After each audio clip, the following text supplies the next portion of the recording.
राष्ट्रातून विद्या मंदिर आणि मी आता 10वीमध्ये आहे.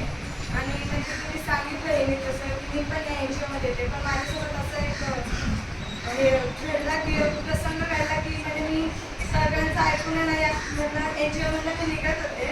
पण त्या क्षणी ना म्हणजे ती काय माहिती पण माझ्या मैत्रिणी पण मला बोलल्या की नको सोडून म्हणून.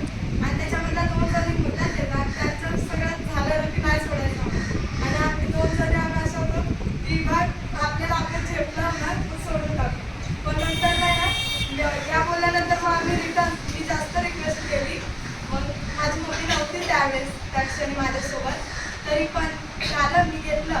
पण मी आता कळत आहे की माझा तो एक डिसिजन जर चुकला असताना तर माझी लाईफ आहे ना आता जिथे चाललंय ना ते सगळं मी नसतं. कारण की आता मी इथे तर माझ्या इंग्लिशमध्ये मला खूप जास्त फरक जाणवतोय.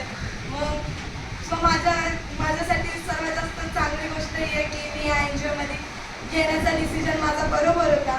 आणि सर्व शिक्षकांनाच माझी जास्त चांगली विनंती झाली की त्यांनी NGO आमच्यासाठी हे केली म्हणून. आणि सर्व जास्त थँक्यू तुम्ही सर्वांना बोलेल, कारण की त्यांनी मी एवढी रिक्वेस्ट केल्यानंतर मला घेतलं आहे आणि नंतरला मला चांगलं मार्गदर्शन केलं आहे. आणि त्याचबरोबर ते आम्हाला 11वी 12वीला आम्ही काय करू, कोणती साईड निवडू याबद्दल मी जास्त चांगलं मार्गदर्शन आम्हाला आत्तापासूनच करत आहेत. आणि सर्वात जास्त चांगली गोष्ट तर ही आहे की आम्हाला 11वी आणि 12वी कठीण नाही जायला पाहिजे म्हणून आमच्यासाठी सुट्ट्यांमध्ये 5 महिन्याचं वेकेशनमध्ये पण आमच्यासाठी कसं करू कोणाचं आपल्यासाठी एवढं कधी करत नाही जेवढं ते करत आहेत. कारण की स्वतःच्या मम्मी पप्पांकडनं पण होत नाही एवढं जास्त करायला, तेवढं करतायत शिक्षकांनी सर. सो माझ्यासाठी एवढंच काय झालं आहे. थँक्यू.